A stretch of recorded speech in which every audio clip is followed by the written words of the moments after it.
Proving, ये first chapter का last lecture है। 40 मिनट्स का लेक्चर है और कल जो प्रूविंग वाला क्वेश्चन कराया था उसमें एक दो और क्वेश्चन अच्छे करेंगे जो एनसीईआरटी और आपके साइड बुक से दिए गए हैं।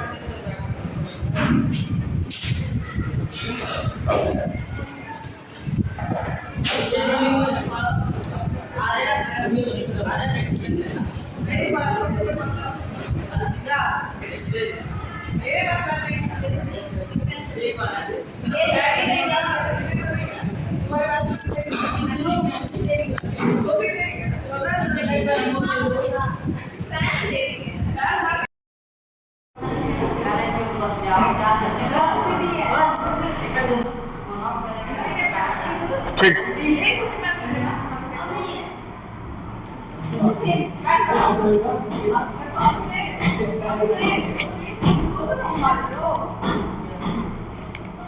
क्वेश्चन है 2022 का सवाल। प्रूव दैट, नोट करिए,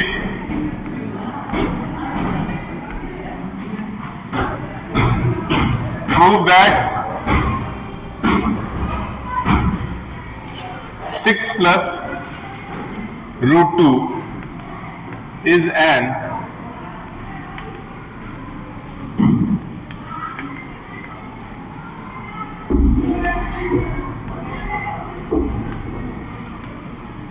irrational number.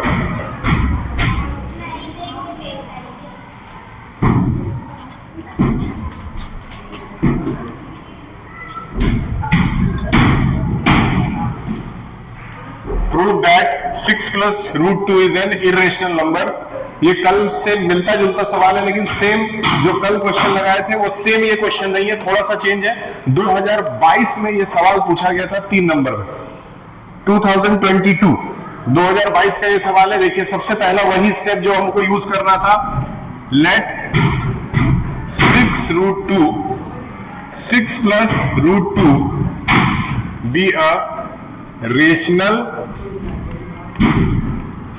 be a rational number। सबसे पहले तो 6 plus √2 को एक रेशनल नंबर माना जाएगा। नोट कर लीजिए, 6 plus √2 को एक रेशनल नंबर माना जाएगा। इसके बारे में हमारी कल भी बात हो चुकी है। जो पहला स्टेप था ये सेम यही था। 3 नंबर का ये सवाल है 2022 में, ध्यान में रखिएगा। ठीक, सबसे पहले 6 plus √2 को एक रेशनल नंबर मानेंगे तो अगला स्टेप आपको पता है 6 plus √2 जो है वो a/b के फॉर्म में आ जाता है। सही है, कल वाले स्टेप से मिलाएंगे। देयरफॉर का सिंबल लगेगा 6 plus √2 is equal to a/b। जैसे पहले नीचे कल वाले क्वेश्चन में किए थे, the same thing I am following in this question also, nothing has been changed.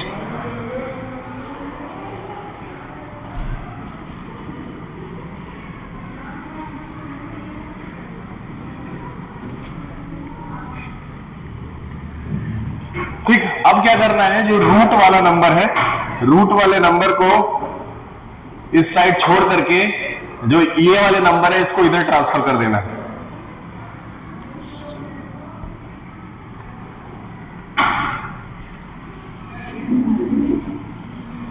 a/b और इधर जाकर के ये बन जाता है -6, +6 से इधर आकर के क्या हो गया, -6 हो गया। अब 6 के नीचे कोई नंबर तो है नहीं, 6 के नीचे यहां कोई नंबर नहीं, इसीलिए 1 लेकर के आप एलसीएम ले सकते हैं। ठीक, एक बार फिर से रिवीजन करिए ऊपर से। सबसे पहले क्या किया गया, 6 plus √2 को एक रेशनल नंबर मान लिया गया, जो कि मान सकते हैं, पढ़ाई को ध्यान दो, जब तक पढ़ा रहे हैं तब तक ध्यान दो। 6 plus √2 को एक रेशनल नंबर मान लिया गया, उसको a/b के फॉर्म में कर दिए, √2 को इधर छोड़ के बाकी नंबर को इधर शिफ्ट कर दिए। b और 1 का एलसीएम कितना आएगा, b।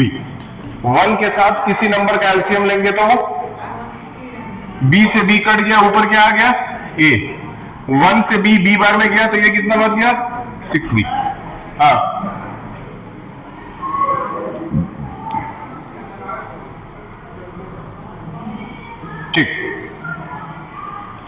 अब इधर है ये √2, ये कुछ चॉक्स लेते आइए जरा जाके, ये चल ही नहीं रहा इसके ऊपर कायदे से।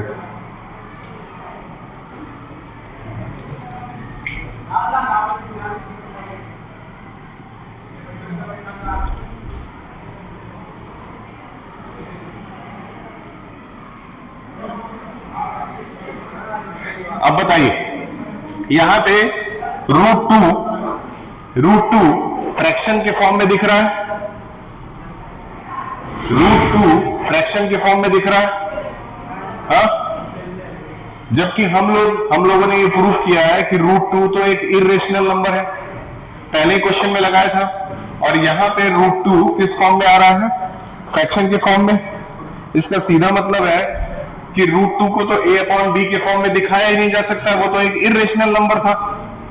तो यहां अगर वो a/b के फॉर्म में आ गया, यानी फ्रैक्शन के फॉर्म में आ गया, इसका मतलब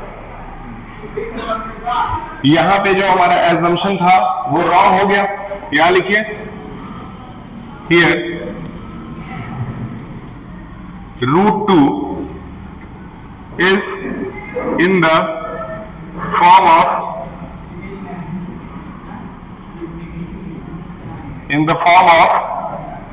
a/b,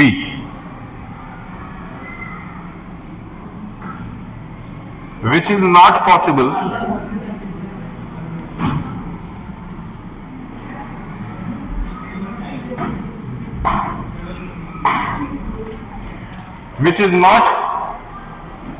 possible hence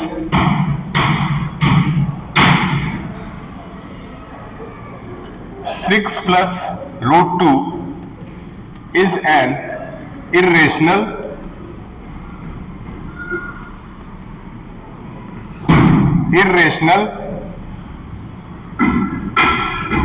नंबर।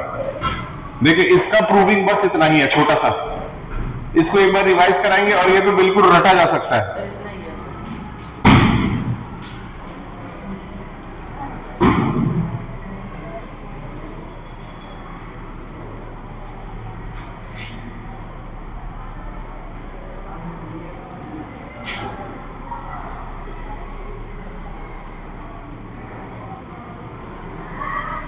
ठीक, एक बार फिर से इसका कायदे से रिवीजन कीजिए। पहला step let 6 plus √2 be a rational number, मतलब जो भी नंबर दिया रहेगा उसको रेशनल मान लेंगे।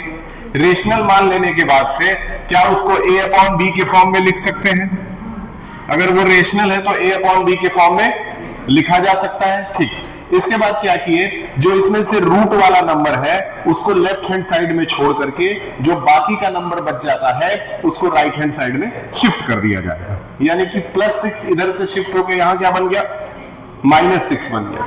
अब उसके बाद से यहां पे एलसीएम लिया गया b और 1 का, इसको सॉल्व किया गया तो क्या आया? a -6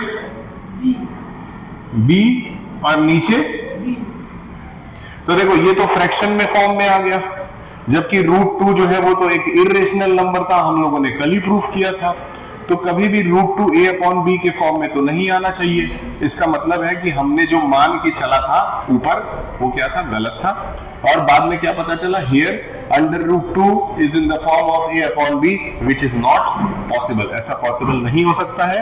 इसका मतलब कि 6 plus √2 जो है वो कौन सा नंबर है? इरेशनल नंबर है। ये बहुत छोटे में है और आपको इतना ही करके आपको आराम से, अगर आप एक आध दो स्टेप्स गलत भी कर देते हैं तब भी आप मान के चलिए 2.5 नंबर आपको इसमें मिल जाएगा, 2.5 मार्क्स आपका बन जाएगा। सिंपल है। एक इसी तरह से मिलता जुलता एक और सवाल करेंगे, इसको नोट कर लीजिए। ये सारे क्वेश्चन बहुत इंपॉर्टेंट। आज ये चैप्टर खत्म हो जाएगा, इसके बाद आपकी जिम्मेदारी है फेयर कॉपी आप चेक कराइएगा।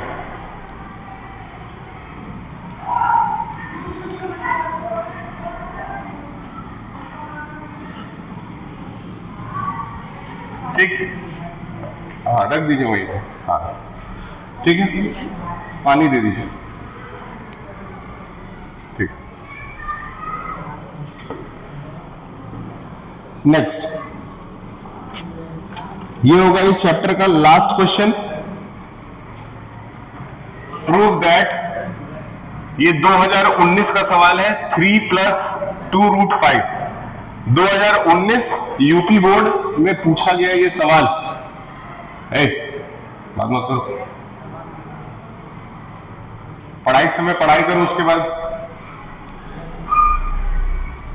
3 + 2√5। 3 + 2√5 को क्या प्रूव करना है? इर्रेशनल। ठीक उसी तरह से चलेंगे जैसे पिछले वाले क्वेश्चन में हम लोगों ने सॉल्व किया था। पहला स्टेप जो सेम स्टेप था वही लिखेंगे, late 3 + 2√5 be a rational number।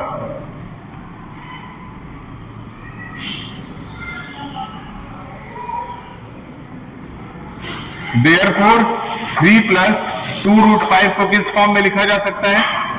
a/b के फॉर्म में। सही है? ठीक, अगला स्टेप बताइए। ठीक है, वेरी गुड। 3 को हमने उधर ट्रांसफर किया तो इधर क्या बच गया? 2√5 = a/b, और इधर क्या आ गया? -3। सही है। अब इसके बाद क्या करें? 3 के नीचे 1 ले लें, और a, b और 1 का एलसीएम क्या होगा? अनु, b और 1 का एलसीएम क्या होगा? b। Very good. b और 1 का एलसीएम क्या आ गया? b आ गया। b से b को काटा गया तो 1 आया, 1, और 1 को a से मल्टीप्लाई किया तो a, फिर -1 को b से काटा गया तो कितना आएगा? b। b को 3 से मल्टीप्लाई किया तो 3b, और इधर क्या है? 2√5। अभी भी √5 के साथ 2 है, 2 को अलग करना है तो क्या किया जाएगा? 2 को अलग करने के लिए मैथमेटिकली कौन सा नियम लगता है बताएं? 2 को अगर वहां से अलग करना है तो उसको कहां ट्रांसफर करें?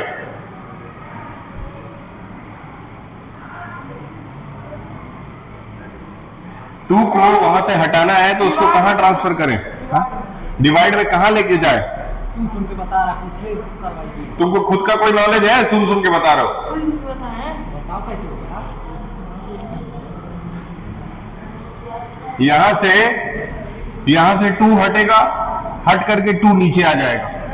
याद रखिए, रूल यही कहता है कि अगर ऊपर मल्टीप्लाई हो रहा है तो वो यहां से हट करके नीचे जाके मल्टीप्लाई हो जाएगा। ये कहां आ गया? नीचे, यानी कि 2 भी अब यहां आ गया। अब बताइए, इधर सिर्फ रूट वाला नंबर बचा। कुछ भी करके सवाल के एंड में हमको यही कोशिश करना है कि एक साइड सिर्फ रूट वाला नंबर बच जाए और बाकी के जितने लोग हैं वो सब एक साइड आ जाए। ठीक, अब बताइए कि रूट वाला नंबर फ्रैक्शन के फॉर्म में आ रहा है कि नहीं आ रहा है? अगर फ्रैक्शन के फॉर्म में आ रहा है तो नहीं आना चाहिए ना। रूट वाला नंबर फ्रैक्शन के फॉर्म में नहीं आना चाहिए। इसका मतलब कि यहां तक हम लोग बिल्कुल सही किए हैं। अब इसके आगे हम लोग को स्टेटमेंट लिखना है। Therefore here under root 5 is in the form of a/b, which is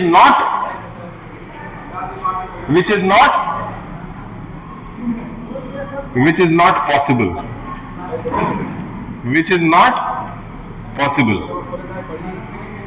और लास्ट लाइन क्या हो जाएगा? Therefore 3 + 2√5 is an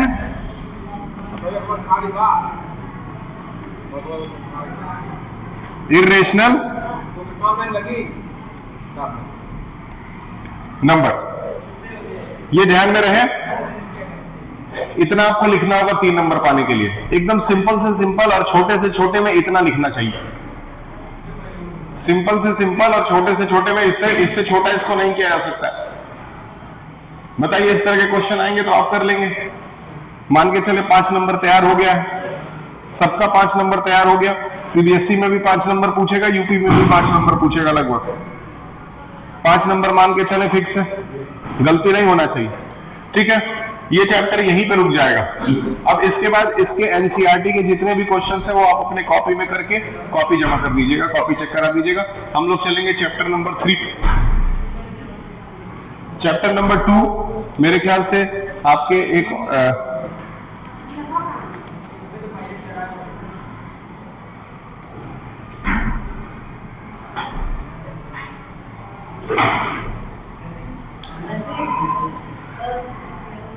chapter number 2 हाँ पढ़ो पढ़ाई करो। दूसरा आईपीएल देखने नहीं जा रहे हैं क्या देखने? आईपीएल।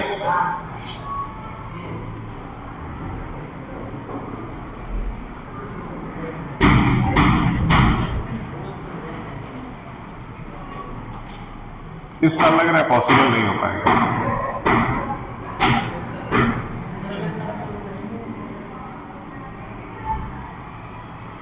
थोड़ा मुश्किल है क्योंकि अभी एडमिशन टाइम चल रहा है, सब लोग एडमिशन में बिजी हैं।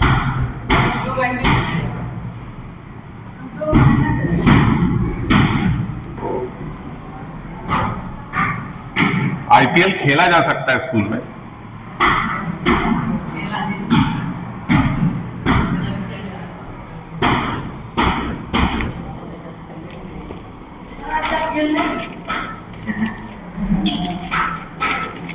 ठीक, अच्छा ये बताइए पॉलिनोमियल में पढ़ाई हुई है?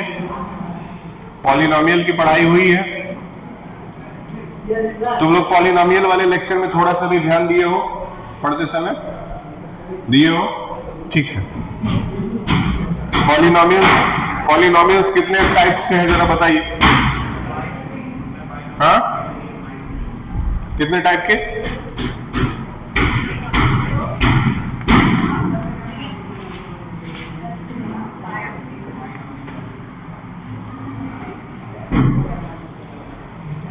ठीक है, अगर टीचर पॉलिनोमियल पढ़ा रहे हैं तो पॉलिनोमियल छोड़ दीजिए, उनको कराने दीजिए। एक मिनट, पॉलिनोमियल के बाद वो कौन सा चैप्टर पढ़ा रहे हैं? Linear equation in 2 variable. शुरू कर दिए हैं? आज स्टार्ट किए हैं? ठीक,